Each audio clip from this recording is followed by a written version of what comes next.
तर नमस्कार शेतकरी बांधवांनो, मित्रमैत्रिणींनो, माता भगिनींनो, सामाजिक कार्य म्हणजेच सोशल वर्क या यूट्यूब चॅनलमध्ये आपल्या सर्वांचं सहर्ष स्वागत आहे।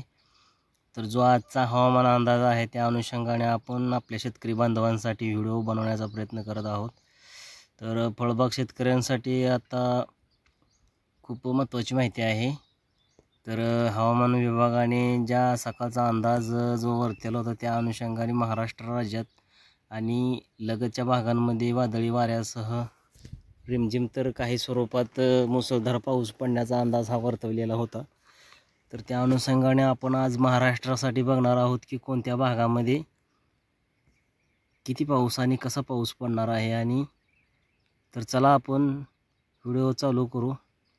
तर हैदराबाद, कलबुर्गी हा जो भाग आहे, बेलगाव, बेंगळुरू आणि मुंबईच्या आसपासचा भाग, तर ढगांची दाटी झालेली आपण पाहत आहात। तर त्या सॅटेलाईटद्वारे आपण बघू शकता की सोलापूर, कोल्हापूर, हुबली, बळ्ळारी हा जो भाग आहे त्या भागाच्या मधील तालुक्यांमध्ये काही ठिकाणी विजांच्या कडकडाटासह मुसळधार तर काही ठिकाणी रिमझिम स्वरूपाचा पाऊस पडण्याचा जो अंदाज आहे हवामान विभागामार्फत, जो आज हवामानाने अंदाज वर्तविलेला होता, तर आपण सॅटेलाईटद्वारे बघत आहोत।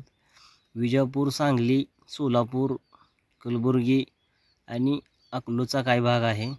तर ह्या भागामध्ये विजांच्या कडकडाटासह मुसळधार पाऊस पडण्याचा जो अंदाज आहे तो आपल्याला दिसत आहे। तर सोलापूर जिल्ह्यातील काही तालुक्यांमध्ये पंढरपूर असेल, इंडी असेल, तुळजापूर असेल हा जो भाग आहे, तर ह्या भागांमध्ये काही स्वरूपात मुसळधार तर काही स्वरूपात रिमझिम स्वरूपाचा विजांच्या कडकडाटासह पाऊस आपल्याला पाहायला मिळणार आहे। तर खाली आपण विजापूरच्या लगतचा काही जतचा भाग आहे, सांगलीचा भाग आहे। तर बघू शकता आपण ह्या भागामध्ये सुद्धा ढगांची दाटी आपल्याला दिसत आहे आणि विजांच्या कडकडाटासह मुसळधार पावसाचाही अंदाज नाकारता येत नाही। तर निपाणी असेल, रायबाग असेल, गोकोक असेल हा जो भाग आहे, तर बेलगावचा जो भाग आहे ह्या भागामध्ये सुद्धा आपल्याला ढगांची दाटी झालेली पाहायला मिळते आणि विजांच्या कडकडाटासह मुसळधार तर काही ठिकाणी रिमझिम स्वरूपाचा वादळी वाऱ्याचा पाऊस हा पडणार आहे। तर त्यासाठी आपल्या शेतकरी बांधवांसाठी महत्त्वाची माहिती ठरणार आहे। तर फळबाग शेतकऱ्यांसाठी ही महत्त्वाची माहिती आहे आणि जे काही आपल्या मोसमी पिकांसाठी जी माहिती आहे ती ज्वारी, गहू काही शेतकऱ्यांचा काढायचा राहिलेला आहे, तर काही शेतकऱ्यांनी काढलेला आहे। तर मळणी करून आपला जो काही पिकं आहेत ते पिकं घरी सुखरूप घेऊन जाणं गरजेचं आहे।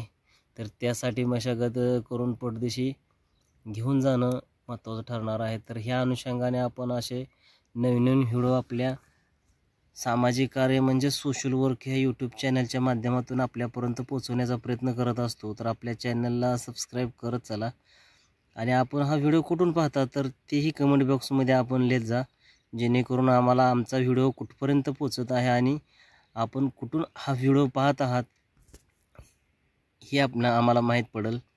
आणि आपल्या चॅनलच्या माध्यमातून आपल्याला सांगू इच्छितो की सामाजिक कार्य सोशल वर्क ह्या यूट्यूब चॅनलच्या माध्यमातून आम्ही आपल्याला राज्य शासनाच्या ज्या काही योजना असतील, केंद्र शासनाच्या ज्या काही योजना असतील, तर त्या जाहीरच्या अनुषंगाने आपल्यापर्यंत पोहोचवण्याचा आम्ही परिपूर्ण प्रयत्न करत आहोत। तर असेच नवीन व्हिडिओ पाहण्यासाठी आपल्या चॅनलला नक्की सबस्क्राईब करा, शेअर करा आपले व्हिडिओ आणि आपल्या ह्या चॅनलला सपोर्ट करा। धन्यवाद मित्रांनो।